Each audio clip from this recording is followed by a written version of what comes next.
தற்கொலை என்பது குறித்து தாவேக தலைவர் விஜய் பேசியதற்கு பதிலளித்துள்ள அமைச்சர் ரகுபதி, தாவேக ஆச்சரியக்குறியாக இருந்தாலும் தற்குறியாக இருந்தாலும் திமுகவுக்கு கவலை இல்லை என தெரிவித்திருக்கிறார். இவங்கெல்லாம் யாரும் இங்க தற்குறிகள்லாம் கிடையாது. இவங்க எல்லாரும் தமிழ்நாட்டு அரசியலோட ஆச்சரியக்குறி. இவங்க எல்லாரும் தமிழ்நாட்டு அரசியலோட அந்த மாற்றத்திற்கான அறிகுறி. சும்மா லாஜிக்கே இல்லாம தற்குறி அவர் ஆச்சரியக்குறியாக இருந்தாலும் தற்குறியாக இருந்தாலும் எங்களுக்கு எந்த குறியாக இருந்தாலும் கவலை இல்லை. எங்களுடைய குறி தேர்தல் குறி. விமர்சனமே பண்ண ஆரம்பிக்கல, ஆனா பயப்படுறாங்க அப்படின்னு சொல்லி யாரை கண்டும் நாங்கள் அஞ்ச வேண்டியது கிடையாது. எங்களுக்கு போட்டியும் யாரும் கிடையாது. களத்தில் இருக்கக்கூடிய எல்லோரையும் நாங்கள் சமமாகத்தான் பார்க்கிறோம்.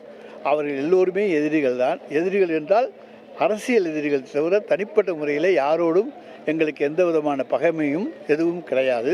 பாஜக கொள்கை எதிரியே, திமுக அரசியல் எதிரி அப்படின்னு சொல்றாரு. நான் திமுகவை தான் தொடர்ச்சியாகவே நான் ஆரம்பத்திலேயே பாஜகவினுடைய சி டீம் விஜய் என்று சொல்லிவிட்டேன். எனவே தமாக என்பது பாஜகவினுடைய சி டீம். எனவே இன்றைக்கு அவர்கள் ஒரு காலத்தில் ஸ்லீப்பர் செல்களாக இருந்தவர்கள் இன்றைக்கு அரசியல் களத்துக்கு வந்திருக்கிறார்கள். அவ்வளவுதான். அவர் தரக்குறைவாக பேசிக்கொண்டு தன்னை தானே தரம் தாழ்த்தி கொண்டிருக்கிறார் மக்கள் மத்தியில். அதுக்கு நாங்கள் ஏன் எதிர்வினை ஆற்ற வேண்டும்? எந்த தாக்கத்தையும் யாராலும் ஏற்படுத்த முடியாது. உடனுக்குடன் செய்திகளை தெரிந்து கொள்ள சன் நியூஸ் பெல் ஐகானை கிளிக் பண்ணுங்க.